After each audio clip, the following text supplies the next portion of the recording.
When you know that you are queer, but your favorite drink is beer, that's gayish. You can bottom without stopping, but you can't stand going shopping, that's gayish. Oh, gayish, you're probably gayish. Well, life's just too short for narrow stereotypes, so it's gayish. We're also gayish. It's Gayish with Mike and Kyle. Hello, everyone in the podcast universe. This is Gayish, the podcast with a hole for a heart. Wait. Oh, I'm Mike Johnson. I'm Kyle Getz. We're here to bridge the gap between sexuality and actuality. And today we're going to talk about. Yep, we're going to talk about werewolves. Werewolves of London. Now that's got to go on the list. Son of a bitch.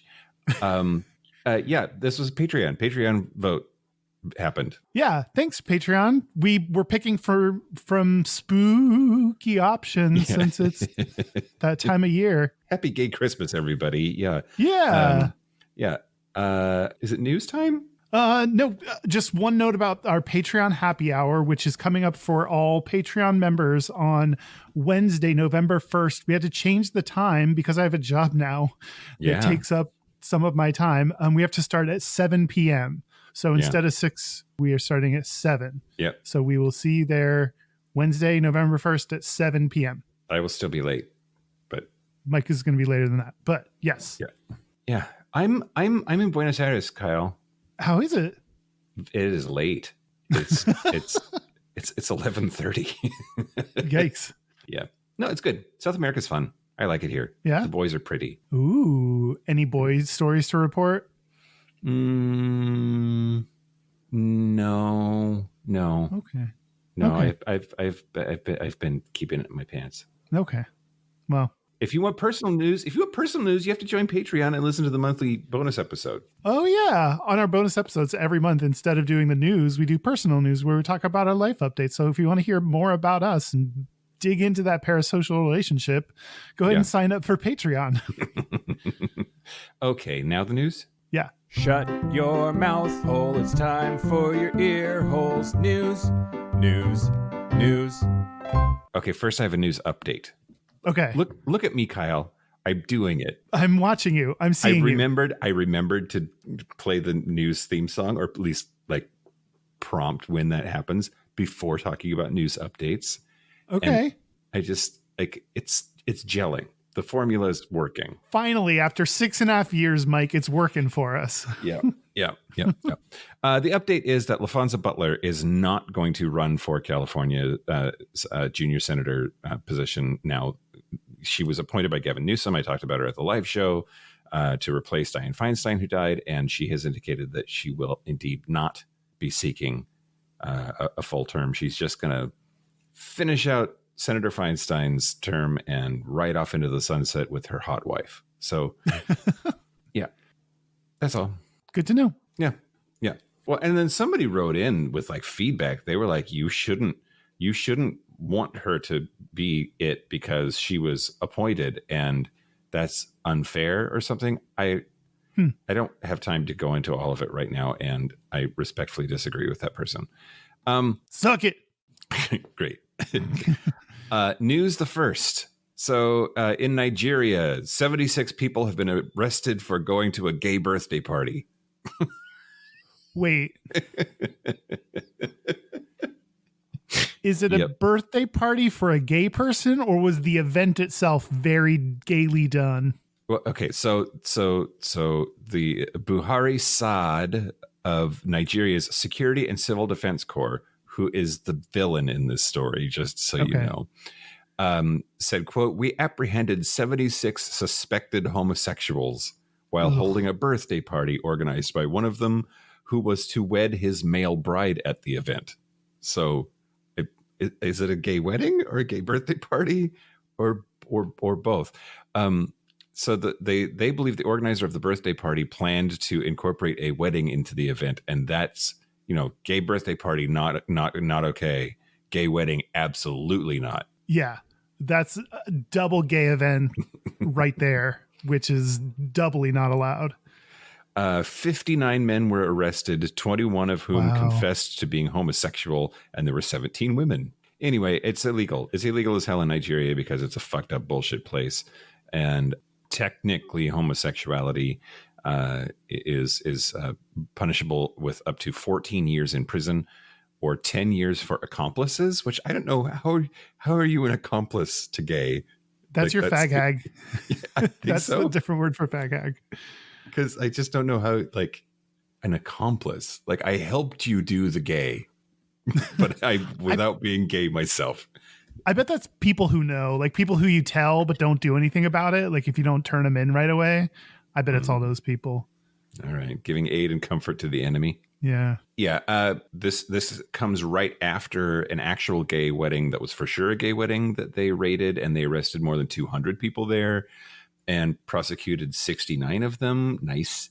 And they were eventually released on bail, and they've been ordered to sign a register once a month until their next hearing. But just, this person says, quote, "We are bringing this out to the world to know, especially Nigerians, we are in Africa and we cannot copy the Western culture because we do not have the same structure and tradition," which I've bitched about this before. Anybody who says being gay isn't African is incorrect. Like there were many, many, many cultures on the continent of Africa before Western colonization fucked them up that were totally queer affirming, and you're just wrong. Yeah, absolutely. And you can't export gay either. That's not like, this is not an American idea that's being like exported anyway. Yeah, that'd be like, no, we can't be tall. That's an American ideal that we don't want here in our country. And it's like, I can't. That's just not how that works. So yeah, if you're over 6 foot, you got to die. That's the only way to stop it. I would be dead. I would not. Good for you. Just barely made it. I just think about what a waste of time and resources to be spending. Like there's probably a lot of important things that need to get done. What a massive waste of time for everyone fucking involved in that. That's just gross. Work on all of those princes that have money that they're trying to send money to my grandma. Yeah, exactly. Reprioritize, you know? Okay, well, news the second. So you know how there are very few lesbian bars left in the world, especially in our country.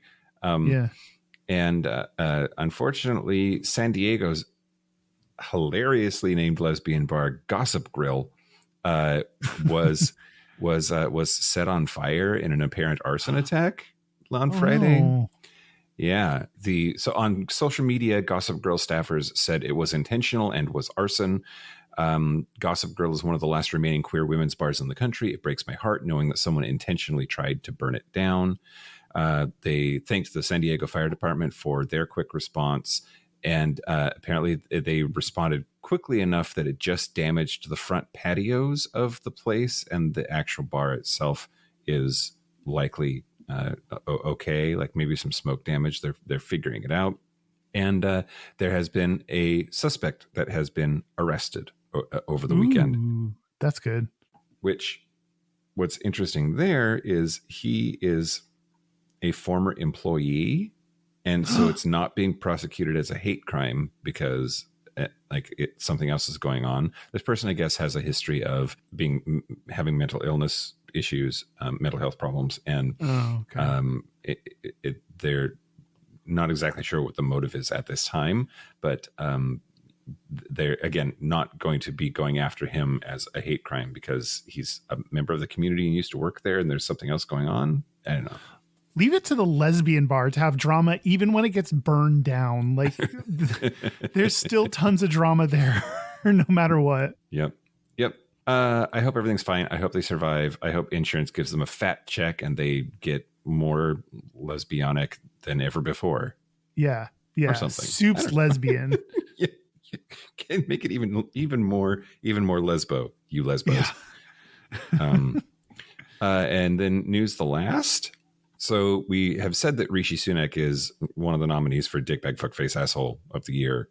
Yep. And that's still the case. This doesn't mitigate that. But he indicated last week that he was going to be introducing a conversion therapy ban for the United Kingdom that was going to include trans people. Apparently there are other kinds of conversion therapy rules that didn't include trans people, and so this one, that his plan was to announce that in the King's speech, he was supposed to include a draft bill banning the practice in the King's speech coming up on the 5th of November. Enter a new candidate for Dickbag Fuckface Asshole of the Year. A Tory MP named Miriam Cates has just gone ballistic trying to stop this from happening. And so the latest news is that Rishi Sunak has indicated that he's not going to be introducing that legislation after all, or that it at least won't appear in the King's speech. So she's just a terrible person. She said a lot of really heinous shit. Of course, it's always for the children, and she's convinced that somehow, if you, I don't understand the tortured mental like hoops that you have to jump through here, but she thinks that the bill would, quote, have terrible unintended consequences, potentially criminalizing parents and doctors who counsel children against changing their gender. Which, no, that's not. No. Yeah, I was going to say, no, that's not conversion therapy. That's. But yeah. Apparently more than 40 members of parliament signed her bullshit letter demanding that he not do this, at least not yet. So then instead, he's going to kick the can down the road by publishing a draft bill that he will then consult MPs on, which is a practice known as pre-legislative scrutiny. So the bill doesn't have a chance to become law until after the next general election. I'm not sure why all of that works that way. I'm not that in tune with UK law or whatever. But yeah, anyway, he took a step back. So now he and this other bitch are on the list of horrible people. That really sucks, especially to feel like you're making progress and then have that taken away by someone that just goes fucking nuts. And this one is a no-brainer. We just have seen over and over and over again that conversion therapy causes harm. It increases self-harm and suicide rates among people that go through it. It is not successful. You can't change somebody just when it comes to gender and sexuality, and trying actively hurts them. It's just stupid. It's just stupid. You're right that this is an obvious one that should be banned just everywhere. And it's frustrating that it still isn't. Yep. Well, and they've been talking about this shit forever. Like Theresa May was talking about introducing a conversion therapy ban 5 years ago. And I mean, just ugh. And then of course Boris Johnson, which he's still on the list, right? Like he's like a dickbag fuckface asshole emeritus or something. Honorary member. Yeah. Anyway, so hopefully the UK will get its shit together eventually. That's the news. That's the news. Well, speaking of people that got their shit together, I want to thank the following Patreon members. Yeah. Thank you to Kobe Atsuka. Maybe. Okay. So thank you. Kobe Bryant's Japanese brother. Sure, because that's how that works. Thatcher Deus, Mike Cunningham, and Joey McCormick. Cormick. I can totally read. You know, when there's R and an M next to each other, there's just a bunch of loops, and you're like, how many loops do I say? Anyway, Joey McCormick. For sure. Thank you. Oh, and one more. Oh my God. And Messy Wessy. Oh, that's pleasant. So if you want to join Patreon, and that gets you access to our Patreon happy hours every quarter. And if you join at the $5 level, you get bonus episodes and bonus segments. You get a lot of bonus audio from us. All of that and more is available at patreon.com/Gayish podcast. Do it. All right. You want to talk about werewolves? Yeah. Why are we talking about werewolves? Well, okay. So we did the Patreon poll every month, and we like choose 3 topics, and then our gap bridgers get to vote on which one we do an episode on. And we this time we're like, oh, get Christmas right around the corner. That's Halloween, if you didn't know. And so we picked 3 spooky topics, and you said witches and vampires, and I said werewolves, and werewolves won. And Is it just because it's like gay overtones to werewolves that's like dudes that it like are like hairy and shirtless? Like, is that why it won?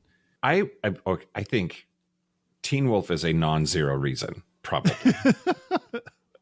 I really thought witches or vampires were gonna win. I thought, I mean, those were the ones that I picked. Clearly, I thought those were the topics. We're going to do witches for our bonus Patreon monthly episode, so Yep. stay tuned for that. But Yep. yeah, I really thought mine were the go-to, but I think because yours are hot dudes. Well, we have seen if there's hotness involved, our listeners will go for it because they are horny. Yeah. Like, they just are. And I think of the three of them, werewolves do get the most like objectification in a hot way. Like vampires are pretty, but they're not like jacked and or shirtless. Yeah. But before Teen Wolf, were werewolves really that hot? I guess in Twilight we had what's his fuck? Yeah. Taylor Lautner. Taylor Lautner. Yeah. Yeah. So, okay. All right. I guess so. I guess werewolves have been hot. So fine, Patreon. I accept your judgment. Yeah. Well, I do too, because I won. But you know. Good for you, Mike. Good for you. Yep. Well, I'm going to, of course, talk to you about the history of werewolves. Okay. But before I do this, I do want to calibrate a little bit on like, what are all of the things that you think of when you think about a werewolf? Like what's true? How do werewolves work, Kyle?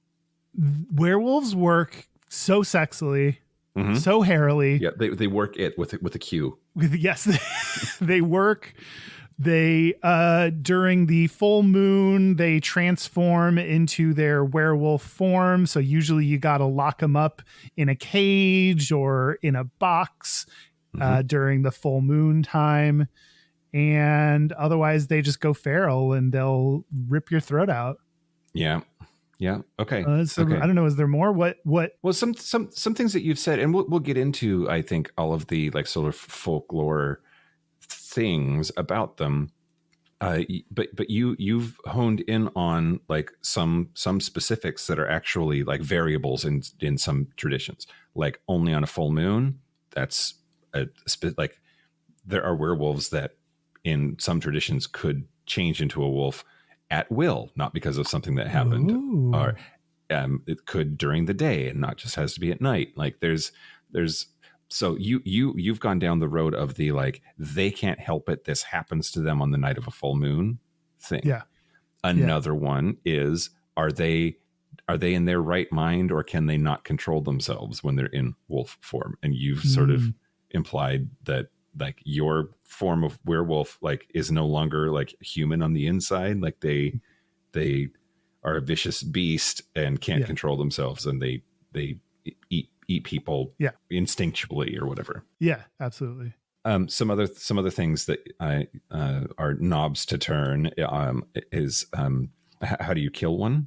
Oh, with a silver bullet? Is that them? Silver bullet is very common. Yeah, that's okay. That is one of them. A lot of traditions, just like vampires, you have to do like stake through the heart and or behead it. But yeah, there's a whole bunch of different things, and that's because werewolves have been out of the history shit have been around for a very, very, very long time. It at least goes back to Greek mythology, and I think this story is insane. So, Lycaon was a king of Arcadia who wanted to test whether Zeus was all-knowing or not. So he's sitting at the kitchen table thinking to himself, does God know everything? Does Zeus know everything? How can I test this? And of course, naturally, he decided to kill his son Nyctimus, cook him, and serve him to Zeus in a lasagna and see if Zeus could tell that his son was in the food. That went from 0 to 100 very quickly. Yeah. I feel like I could have had 17 other ideas of ways to test this that didn't involve killing my son. but that's me. It turns out also that apparently King Lycaon got around and had 50 children, sons, specifically sons. He had many wives and he had 50 sons. So he's, I think, just, has a lot laying around. Yeah. You kill one, you're like, okay, I'm just down 2% of my sons. Yeah, exactly. So Zeus is like, wait a minute, this lasagna tastes like boy. And then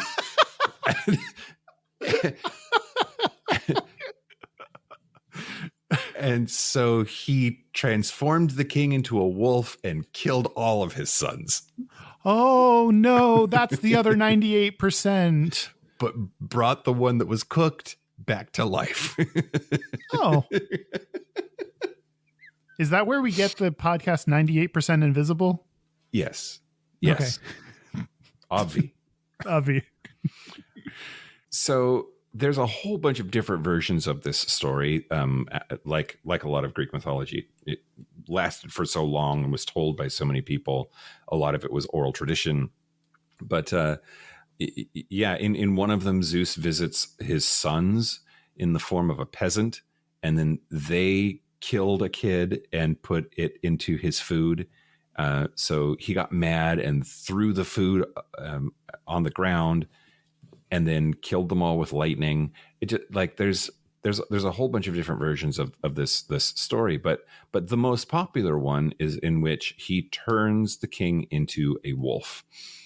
And that's, so the Greeks aren't the only tradition in which there's like people kind of becoming animals or gods appearing in the forms of animals, like anthropomorphization in like the supernatural is part of like all of human history. Lots of different cultures, lots of cave paintings and shit like that. But this story of like, boom, you're a wolf now, seems to be like the genesis of it all. Okay, so then there's this period of time, like in medieval times, where the werewolf is like not really a beast, not really a monster, but just kind of a victim of like, you got cursed by a witch. Sorry, dude, you're a wolf. Mm-hmm. But then like the wolf does like good things, like tries to be helpful to knights and other people that are, trying to do good in the world, and the wolf will be helpful in some kind of way. But then it's around the 1400s, give or take, that things really take a turn, and the werewolf becomes a satanic beast, and that's where this craving for human flesh part comes into. And what I think is interesting is, just like witches, and about the same time as witches, and we're going to talk about witches in this month's bonus episode, there are werewolf trials that pop up in different places in Europe, but especially in Switzerland. Wait, but now we've gotten out of mythology and into just like real history. Like people have historically been like, that dude is a werewolf. Like, let's actually try you. Exactly right. So people started to believe that werewolves were an actual thing, and then panics would start, just like with witches. Instead of a witch hunt, there'd be a werewolf hunt. Switzerland had it a lot. There were in the early 15th century, but these spread all throughout Europe from there clear through to the 18th century. And just like with witches, like, well, we'll talk about it in the other episode, but like there are all these ways to tell, like, is that person a witch or not? And then the trial would be like, throw her in the river, and if she floats, she's made out of wood, so therefore she's flammable, so you burn. This is from Monty Python. The source of much of our gayish information. Yeah, but like the dude, like he puts this, they put a carrot on the nose of the woman because she's a witch. And she's like, they put this on me. And the guy's like, did you put that on her? And they're like, yeah, we did. But she's still a witch, and we're going to burn her. Anyway. You just spoiled one of my segments for the witches episode. Oh, okay. Sorry. No, that's okay. I'll skip that story. Nobody listens anyway. But apparently having a unibrow was one of them for werewolves. So you already are going through life with a unibrow. You already have to deal with that. And on top of that, someone's like, well, not only am I going to point that out, I'm going to say that makes you a monster. Oh, that sucks. Mm-hmm. I bet they didn't have tweezers back in that day either. Yep. Poor guy. And now people think you're eating their children. Curved fingernails, having low set ears, having a swinging stride, like the way that you walk supposedly could show. Is that gay to walk that way? Like I like a gangly kind of like a uncoordinated way, which I certainly fit the bill when I was a kid. So this is kind of fun. One way to tell if somebody was a werewolf was to cut them. And if you saw fur in the cut, that meant that they were a werewolf. The Russians thought that werewolves could be recognized because they had bristles under their tongue. But what I really want to get to is this trial that I found that I'd never heard of before. So there's this dude named Peter Stump, and there's two reasons that this stuck out to me. One is it is grotesque, and I love it. The other is that I have a bunch of stumps in my family, and no way. So I might be like distantly related to this dude. But basically, Peter Stump, he also might have been Stuba or Stumpf, but he was accused of being a serial killer and accused of witchcraft, cannibalism, and werewolfery. Which that's a good word. Wolfery, yeah. But let's see, it would have been in 1589. He had one of the most famous werewolf trials in history. So they said, "You're a werewolf," and they rounded him up, and then they put him in a rack. So they stretched him out. You know, when like they tie your hands and your legs and like put you on a drawn and quartered kind of thing. Yeah, well, they stretch you out on a rack. Okay. So, but before they could torture him more, they got him to confess to a whole bunch of stuff. So he confessed to practicing black magic since he was 12. He claimed that the devil had given him a magic belt that let him turn into a wolf whenever he wanted to. It said, quote, "The likeness of a greedy, devouring wolf, strong and mighty, with eyes great and large, which in the night sparkled like fire, a mouth great and wide, with most sharp and cruel teeth, a huge body and mighty paws." And then that's pretty like eloquent for being tortured. Like that's far nicer speech and vocabulary than I use on a day-to-day basis when I'm not being tortured. So good for him. What, have you considered just like torturing yourself to up your writing game? Ugh. That's life, Mike. Yeah. Life is torture. He told the local magistrate that he had left his magic wolf belt in a valley somewhere, and so they went looking for it. There's like a treasure hunt to find this werewolf belt. But he was accused of eating goats, lambs, and sheep for 25 years. And then he confessed to killing and eating 14 children, 2 pregnant women whose fetuses he ripped from their wombs and ate their hearts, panting, hot and raw. He described those hearts as dainty morsels.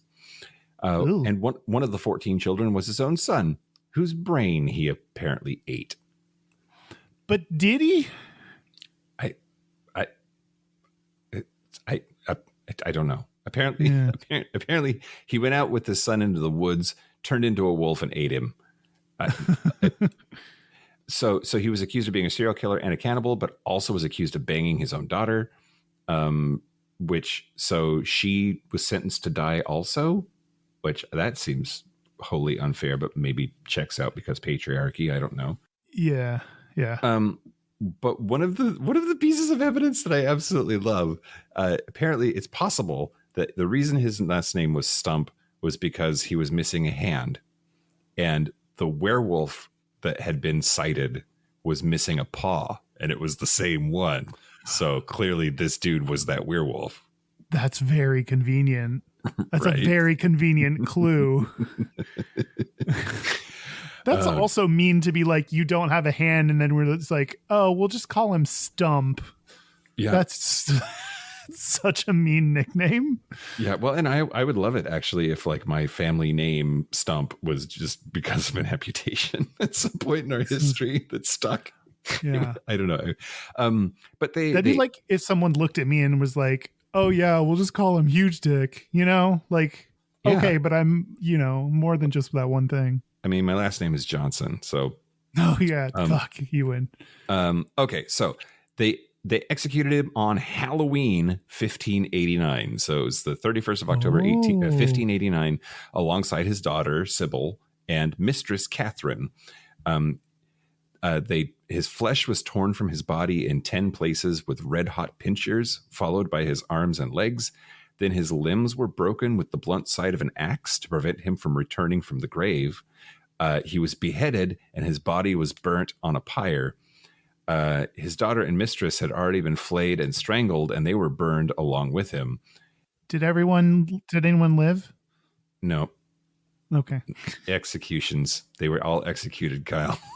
They sound very dead to me. Yeah. As a warning against similar behavior, werewolfery, they erected a pole with a torture wheel and a figure of a wolf on it, and on top of it they put his head. Ew. Yeah. Gross. Anyway, that's his nickname was the Werewolf of Bedburg because he was from Bedburg, Germany, and apparently that was not super uncommon. That was just like the most famous example of people were accused of being werewolves all the time, and they would be put on trial just like witches, and then like they would drum up all of this fucked up evidence and like kill these people in horrific ways. Yikes. So then the Victorians, it always comes back to the Victorians when they started writing all these Gothic novels, things like Bram Stoker and Dracula and Mary Shelley and Frankenstein. And but werewolves begin to have a pretty steady representation in literature, and that's really when it's solidified as like one of the classic monsters in our like who are you going as for Halloween things. Yeah, I don't know. I think I want to be done now. Okay, well that's actually a good place to leave off because you were talking about literature. Okay. I'm going to tell you a little bit more about modern day literature. And that is there. You just mean movies. No. I mean books. When you look up gay werewolf shit, there are so many books that come up. So how many of them were written by Chuck Tingle? Oh my gosh, I wish all of them. I wish every book was written by Chuck Tingle, like Pride and Prejudice up the butt, War and Peace in my butt. Fahrenheit 451 in my butt. In my butt. So I read an article called 7 Must-Read Werewolf Books on bookriot.com by Caitlin Hobbs that came out in 2020. I guess we were all eager for something to do, and gay werewolf books was one of the possible outlets for that. Do you plan on reading any of them? Okay, here's what we'll do. We'll read through them, and then I want us to come up with our own book pitch based on the themes we find, and then maybe if our book pitch is good, I'll do research and read some of these. Okay. But first, there are a few tropes in gay werewolf books. One is the fated mates. That's when two people seem destined to be together. They maybe keep running into each other. It seems like their relationship was meant to be. Mm-hmm. In fantasy stories, maybe it's prophesized, or maybe it's a supernatural pairing. That's one of the tropes that comes up a lot. Another is the forbidden romance, which how's that different? Fated is they were meant to be. Forbidden means there's some kind of there's something that gets in the way from them being together. There's something that's not allowed. It's lurid and secret or whatever. You know. Our families hate each other. Romeo and Juliet. Everyone dies at the end. Okay. Yep. Yep. There is the alpha male trope, which said it was not like misogynistic and incel-y kind of thing. It was a self-elected title, a thing of pride, being the most dominant and successful man in the room. Apparently, this is based on, I did not know this, a disproven study about wolf packs. So I did not know alpha male is not a real thing in actual wolves. You knew this information? No, I didn't. But like, it's one of those things that, like, if you tell a lie enough times, then people start to believe that it's fact. And I think that just like dogs have an alpha, dogs pack together, and one of them emerges as the alpha. That's just one of those things that's so commonly said, believed, that you just kind of believe it. So yeah, I'm. It's new information that I'm not surprised by, because that seems like the kind of fact that would be wrong. Yeah, on accident. Yeah. According to this article, at least, there's no such thing as a designated alpha within a wolf pack. So sure. But it makes it hot. But it makes it hot. Mm-hmm. I feel like this is one of the alpha male kind of idea, them wrestling for like who's the leader of the group, who's the most dominant. Isn't this part of the homoeroticism of werewolves? Yes, absolutely. Look, I watched a lot of Teen Wolf, Kyle. Like MTV's Teen Wolf, yes to that. Mm-hmm. And there was so much homoerotic, who's dominating who, and like who's the alpha, and like, oh God. Yeah. Oh, it gets me going. I watched all of Teen Wolf as well, so I was right there with you. And Tyler Posey now does, like, I don't know if it's OnlyFans, but he does some kind of Tyler Posey has an OnlyFans? I don't know if it's OnlyFans or if it's a different one, but yeah. Does he show dong? Probably not, right? You can't. I don't know. I haven't followed it that closely. Okay, everyone shut up. This is what we're doing now.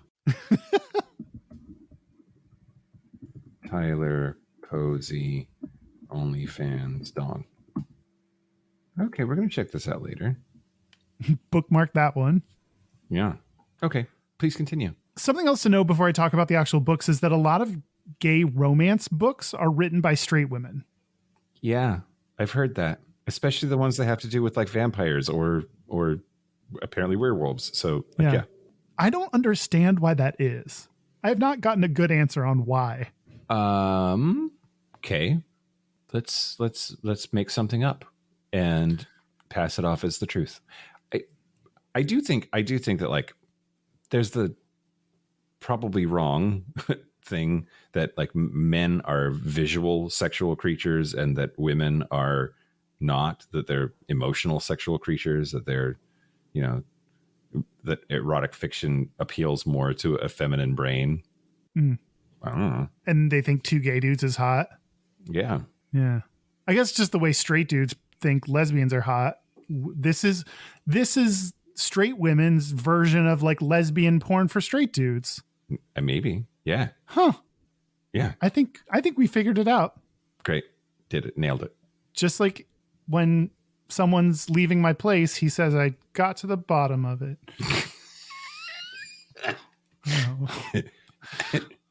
Okay. Here are a few books. And remember, think about the themes that you're seeing. There's one called Can I Pet Your Werewolf, which is a graphic novel anthology. Like a pet?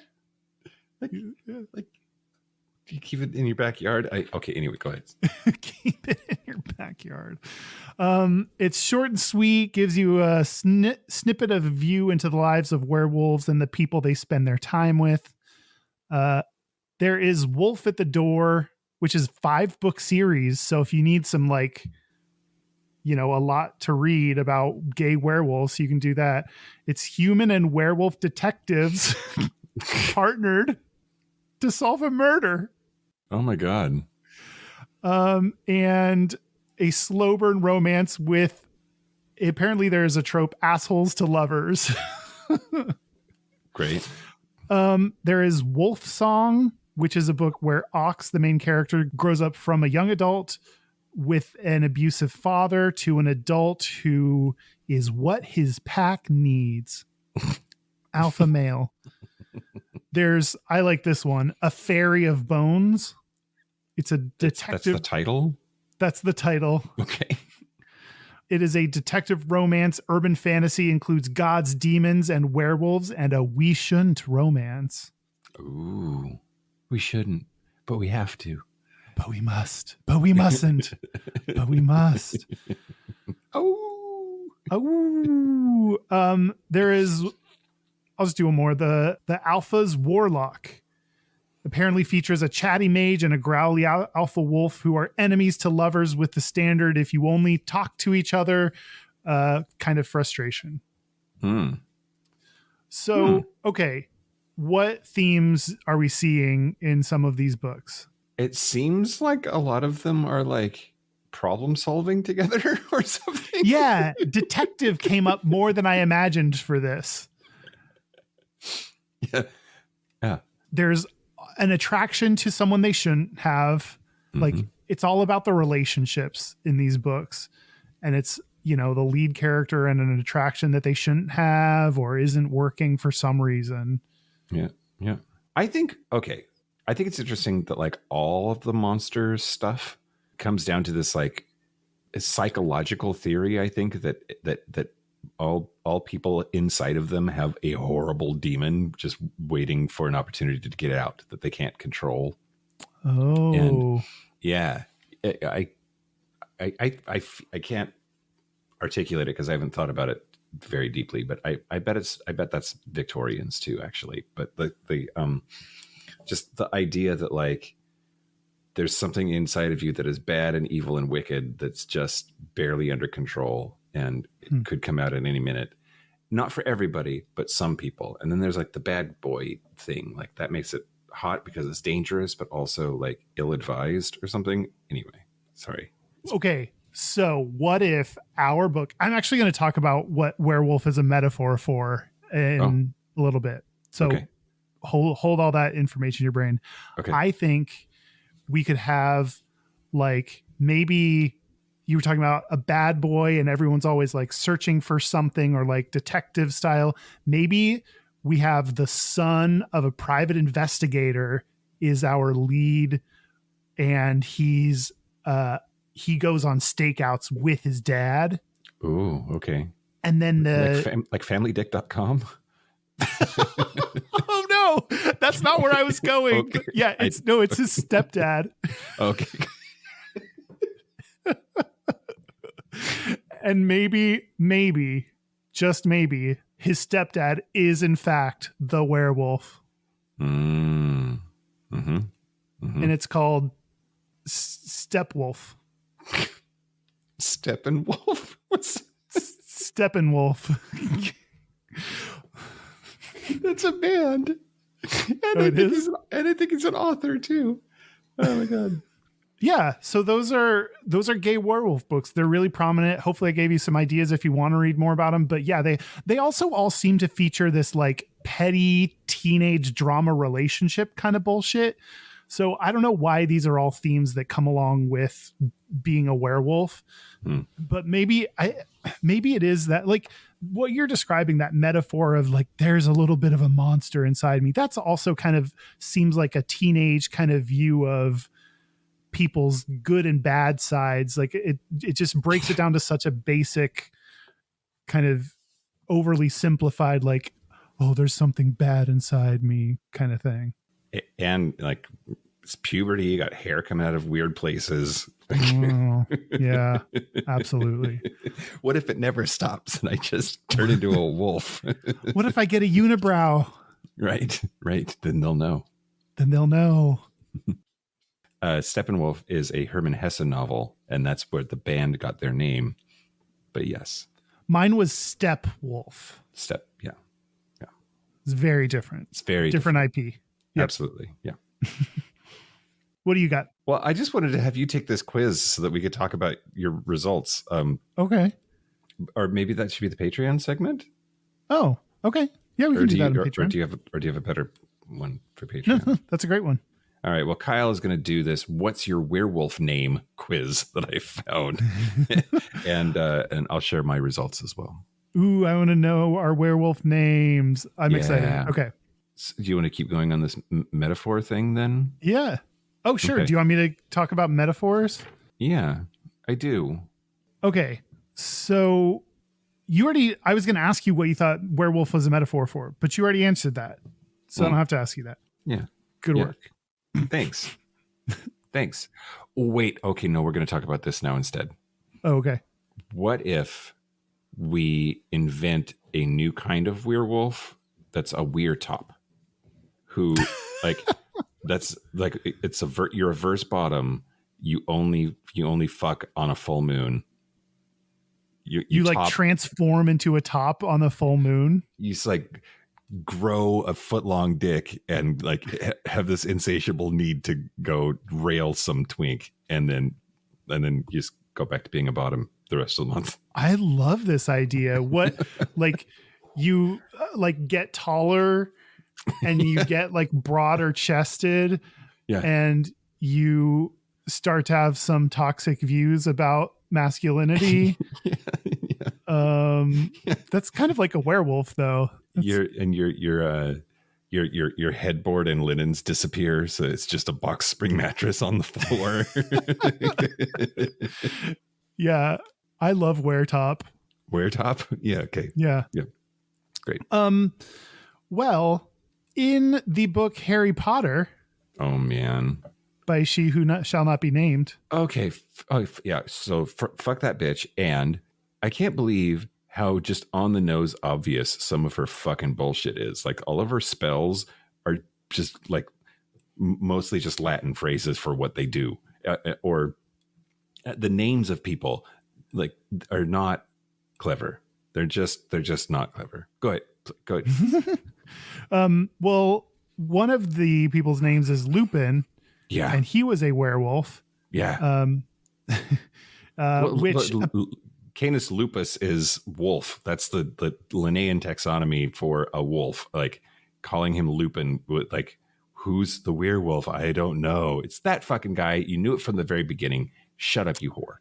I mean, you knew it if you were smart, which I was not, am not, will not. Okay. So apparently Lupin being a werewolf is a metaphor for homosexuality. According to whom? So I found this information in a Quora post, and he said that J.K. Rowling has explained that it's a metaphor for AIDS or some other disease that can carry a social stigma. And it seemed like J.K. Rowling confirmed this. She said, quote, "The wizarding community is as prone to hysteria and prejudice as the Muggle one. And the character of Lupin gave me a chance to examine those attitudes." So Great. she's the right person to speak for that. Yeah, let's definitely have her represent homosexuality. Let's talk about trans people hysteria, Joe. Yeah, right? Like, look at your own metaphor. She apparently tried to reinforce that in spite of his condition, he ended up quite happy, which is like, I don't know, anytime you're like, in spite of this condition, like if you're doing a metaphor for AIDS, like in spite of this, he still can be a happy person. It's like, yeah, we know that. Like that's, I don't know. And he managed to find people who loved him regardless and eventually became lifelong friends with. So I don't know. How do you feel about the idea of werewolf as a metaphor for AIDS? Well, yeah. I mean, it's problematic as fuck. I don't like it. On the surface, like I get real big, like cringe ick feelings. Why? Oh, just like anytime you talk about like HIV AIDS and like children's novels, like it seems like maybe, I don't know. I'm so tired, Kyle. Oh my God. What I want to say is I think it's not hard to make that leap, right? Like a lot of werewolves pass on their werewolfery by biting somebody or being scratched or scratching someone. And that's like as a disease transmission, that makes sense. Like, I think that's a pretty easy leap to make. And then there's maybe also like, you don't know who the werewolf is. Like he's just like a normal person. And then on the full moon, that's when the shit happens. And so that also seems to sort of fit, right? Like you can't tell somebody's whether they're seropositive or not just by looking at them. Yeah. But I have an icky feeling now, like I'm trying to justify just a shitty don't make that comparison. I don't know. It feels to me like it really demonizes a person with AIDS or HIV. It's like there's this monster inside you that like comes out, and then you lose all control when it does come out. And I don't know. It just it's like people that still use the word clean to describe their like STI status. It like I don't think demonizing any of these conditions or any of the resulting symptoms, I don't think we need any more of that. Yeah, absolutely. I also don't need to like go get my blood checked every quarter for my PrEP prescription renewal and have them look for lycanthropy. Like, is that a blood test? Is that how that works? Oh, I bet it would be a blood test. Probably. That would make sense if it runs in your blood. Yeah. No, what did you say? Check under your tongue for bristles. Yeah. I also just wanted to mention, we're talking about J.K. Rowling and Harry Potter books. Is that, should I have just avoided that altogether? Is there any problem in discussing it? Oh, no. Okay. I mean, I get it. She is triggering. Those books can be triggering. And there's a lot of people, even trans people, who love that universe and seem to do a better job of separating the universe, the art, or if you can call it that, from the person who created it. So I don't know. I think it's a gray area. I don't think there's a right answer here. I will say, to my credit, I only looked at out.com and Quora. So I did not once in this process support her. That was important to me. Yeah. And she's a terrible person, awful human, not very good at her job. And if she was writing about AIDS, she shouldn't have. Yeah. Agreed. Done. Did we do it? Oh, no. I mean, I have more stuff. Do you? I don't have any more stuff. I just have this quiz now to give you. Oh, okay. I mean, we didn't talk about the Tylers, Tyler Posey and Tyler Hoechlin. We did a little bit. They're both hot, and Teen Wolf was amazing. Colton Haynes, sit on my face. What else do we say? But he wasn't a werewolf. He was like some kind of snake thing. Yeah, what was he? A snake thing. Yeah. Well, then why don't I? Well, first of all, I have to tell you the meme that I found, the werewolf meme, which is pretty prevalent. First, it's an image of kids saying, "It's a perfect moon for a werewolf to come out." And the werewolf says, "I'm gay." Yeah. So there you have that. Then the last thing I'm going to do is ask you questions about werewolves that Google, the Google's question and answer asked me. Okay. And see what you say compared to what the answer is. Okay, great. Here we go. Do werewolves exist today? Do werewolves exist today? No. Isn't that a pointed question? Yeah. Do you still beat your wife? Yeah, exactly. Do werewolves exist today, Mike? In your heart, maybe. Oh, that would be a great answer. They said the answer in here was, it's an intriguing idea. It's pretty unlikely. Mm-hmm. So not as definitive as I would have imagined. Yeah. Never say never. Never say never. But sometimes you can say never. What is the lifespan of a werewolf? Oh, if presuming no silver bullets, I'm going to say 85 years old, just like a normal human. The average werewolf lives around 1,700 to 2,100 years. No. I don't know, Mike. That's what Google told me. Okay, great. Vampires live forever. Werewolves? I don't think so. Yeah, I never got the werewolves live forever kind of vibe, but I don't know. What's a female werewolf called? A werewolfette. Like Smurfette.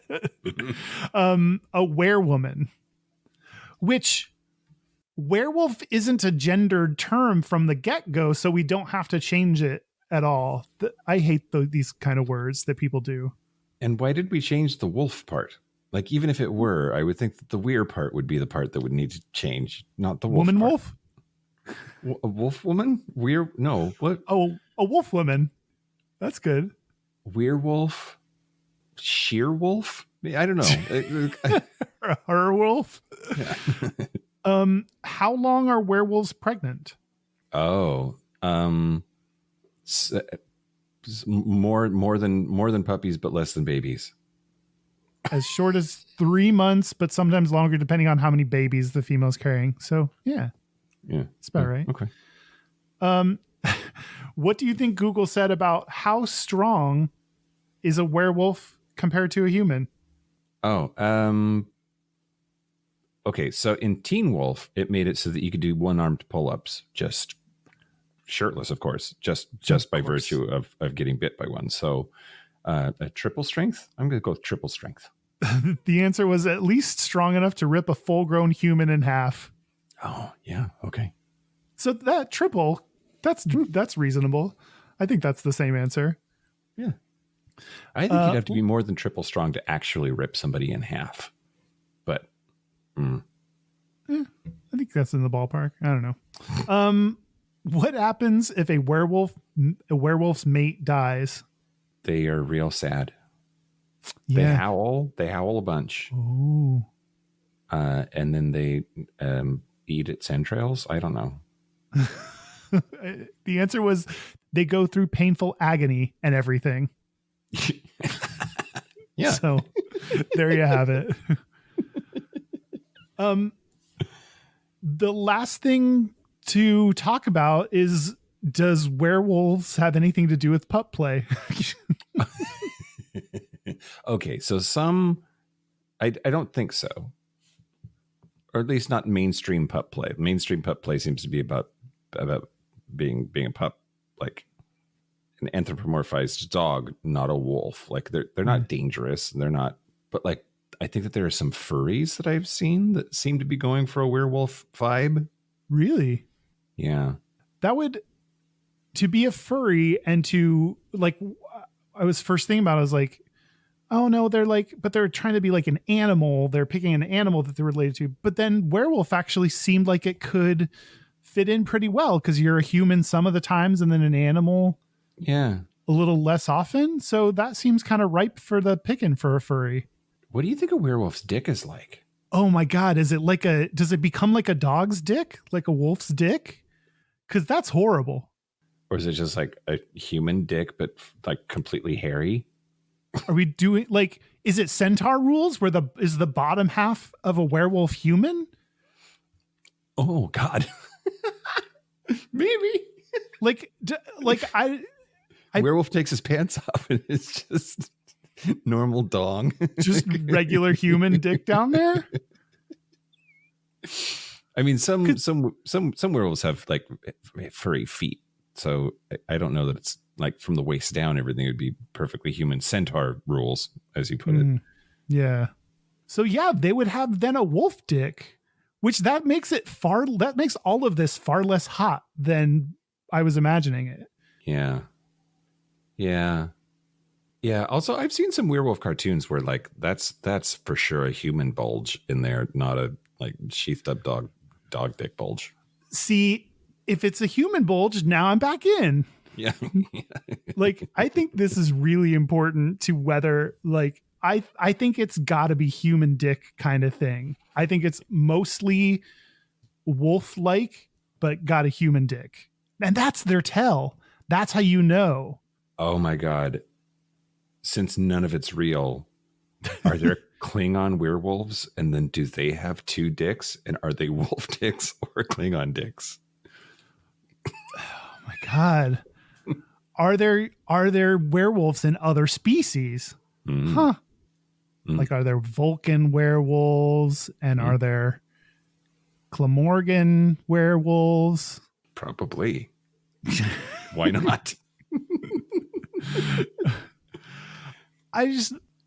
I'll go back to what we talked about initially. Why are werewolves so gay? It just seems like the basic human instinct of like, it's a hot dude that gets all furry and alpha and shirtless. Like, I don't think I've learned anything new that makes me think it's anything more complex than just the basic. I do think that there's a lot of werewolf lore or fiction where like this person is trying to lead a normal life. They're trying to just like go to work and like have a significant other and date them and not accidentally eat them. Like, so they spend a lot of time and energy like knowing when the full moon is going to be and chaining themselves up in the basement of some warehouse so that they don't eat their friends. But the idea of like a deep, dark, maybe deadly secret, that's something I can identify with immediately as a gay person, right? Of like, how do you pass as a normal human when you know that you have this thing about you that makes you not? That's, I mean, I can see that being the way you feel about it when you're in the closet, of feeling like it's this evil, horrible part about you that you can never reveal to other people because no one would accept it and you might get killed for it. Or I could see that. And then once you come out and realize it's okay to be gay and that it's not an evil part of you, then the metaphor kind of falls apart. Yeah. But I can see it when you're in the closet. And I also think that like once you've transformed and you are no longer inhibited and you're just in wolf form in like eating and rampaging, there's a catharsis there of sorts that makes sense to me. Of like, I think there's the fear that if like I banged one dude, I would never go back, and that's actually what did happen. but like the idea that like if you let this thing out, it is going to be really powerful and take over. I think there's something there. Yeah. Okay. Yeah, I could see that. I don't know. Are you a werewolf, Kyle? Yeah. I mean, I'm kind of hairy. Well, great. We solved it. We did the mystery. Yeah. Where Kyle? We're Kyle. That's the next book. That's the follow-up book to Step Weird Wolf. Top. Yes. Oh my God, I should be a weretop. Just like once every full moon, I'll top you. That's what my sexual position should be. Like, that's what I want out of my relationship. Normally a side, but once a month, we're top. We're top. Did we do it? Yeah, I think so. Hopefully we talked enough about werewolves that we talked about werewolves a whole bunch and loved it. We didn't talk about Michael J. Fox. I was too young for that movie. Oh, well. Congrats, Kyle. I don't know. Did you watch that movie? Yes, and I had weird feelings about it. Really? Yeah. Like what? I think mine was all like puberty anxiety of like having like your body is going through changes, because a lot of Teen Wolf, the original movie with Michael J. Fox, had similar like things about his body were changing because he was becoming a werewolf. And I remembered like kind of thinking that was sexy and then being horrified. So were you into Michael J. Fox? Only as Teen Wolf. Interesting. That's a revelation. Yeah. I don't know. All right, let's take a break. Okay, let's take a break. Sure. Break. This is the part where Mike and Kyle take a break.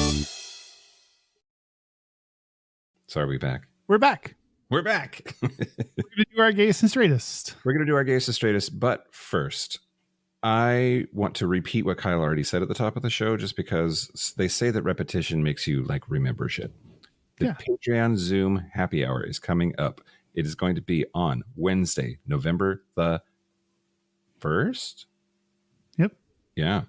But normally it's at 6 p.m. Pacific, but because Kyle has a job, we have to move it. It's going to be 7 p.m. Pacific. So come 1 hour later than you normally come, you comers. Yeah. And local gay bar review. Are you ready? Ooh, I'm ready. Okay. I'm going to talk to you about Duplay It's spelled duplex. It's duplex. Duplex. Okay.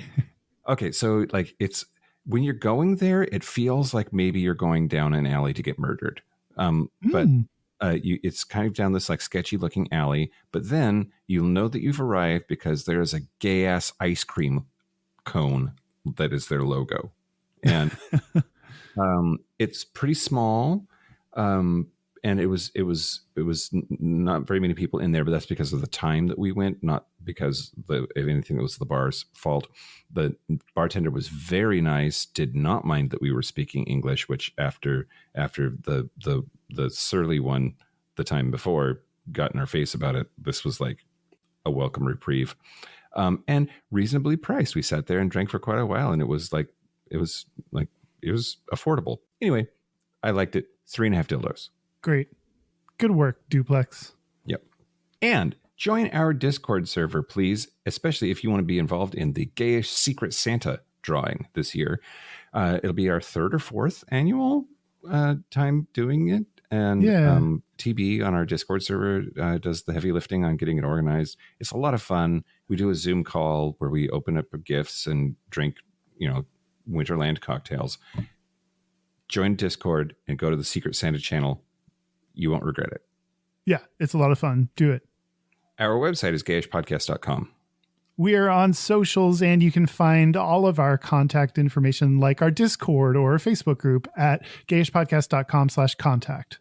Our hotline, you can send us text messages or leave us voicemails, especially if it's your Gayest and Straightest. It's 5855-GAYISH. That's 585-542-9474. Standard rates apply. Our email is gayishpodcast@gmail.com. And our physical mailing address is Post Office Box 19882, Seattle, Washington, 98109. Gayest and Straightest? Yeah, let's do it. Okay, I'm happy to go first. The straightest thing about me this week is I'm traveling for work. I'm here in Buenos Aires for the week, but I have 2 friends. We're friends outside of work, but they're also colleagues, two women that I travel with. And I noticed that I was doing the like straight guy chivalrous thing of making sure I always had them, like I could always see them. Like we're wandering, like when we're at the airport or out on the street and going to a restaurant or whatever. I always have like, I'm keeping track of where my women folk are. Oh, gotcha. That seems like a nice thing to do. I mean, it's nice. And it's because it's my job because I have a penis. It's part of the anyway. Less nice. And then the gayest thing about me this week was just today went up to a like Pope John Paul themed sanctuary on top of a mountain in Santiago, Chile, and saw these people, and I turned to my friends and I said, I really wish that my boyfriend were here right now so that I could make out with him in front of those Mormons, because they were fucking Mormons being all Mormon-y. They were like on a mission of some kind because he had like this name tag that said Elder, whatever his last name was. And I just was like, I wanted to disturb them with gay stuff. Oh, that's too bad you couldn't. Yeah, I know, right? Maybe next time. How about you, Kyle? What's up? My gayest is my shopping list has been building up. I have all the new things I need to buy since I have a new job.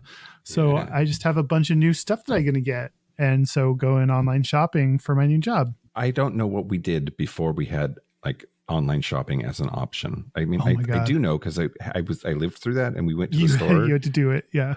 And it was horrible. Like people that like to do that are incorrect. Yeah. I don't know why it wouldn't be better to do that from the comfort of your home with sweatpants on. Right. My straightest is that I bought a bag of razors. Like the razors for my face came in a bag form. They were the cheapest razors ever. Oh, it's just like a one and done, like one use kind of a thing. I think I can use them a few times, like 3 times, and then I got to throw them out. Yeah. Yeah. But yeah. Okay. My bag of razors. Bag of razors. Yeah. It's like a bag of dicks, but different. But with razors.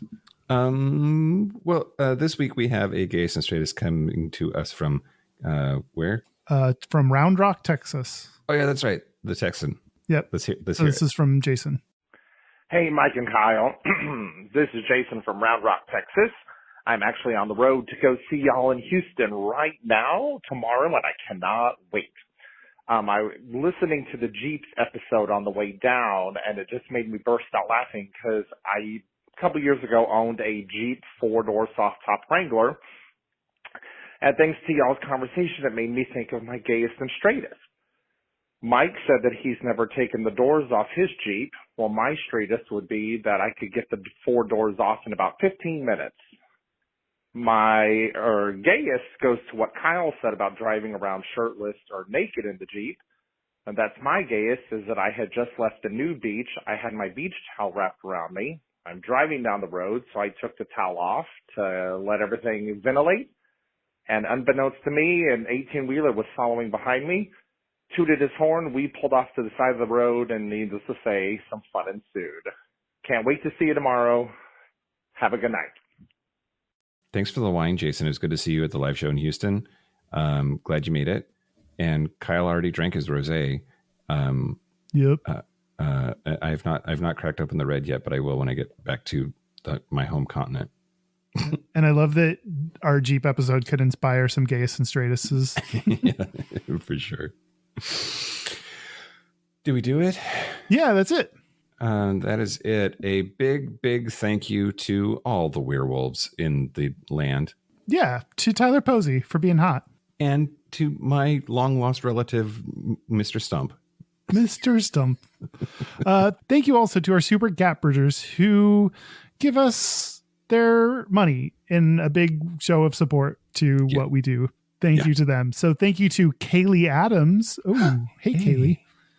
Kit Oliver, Andrew Bugby, William Bryant, Christopher M., John Crowley, Stephen Porch, Yost Osel, Harry Shaw, Josh Copeland, Jonathan Montañez, Wadu, Forrest Nail, Patrick Martin, James Barrow, Steve Douglas, Explosive Lasagna, Michael Covington, Just Jamie, Kevin Henderson, Thomas B., Timothy Sora, Dusty Sands, A.E. Coleman, Chris Cacciatorians, and Jerome York. Thank you for your support. Thanks for your money. That's it. This has been Gayish from the Chris Cacciatorian Studios. I'm Mike Johnson. I'm Kyle Getz. Until next week, be butch, be fabulous, be you. See you next week. See you next week from Ecuador this time.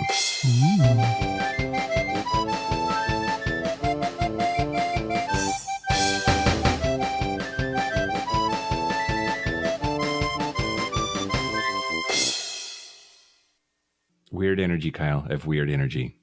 Yeah. Yeah. Is it a full moon? Is that what's happening? Am I turning into a werewolf? A weird Mike?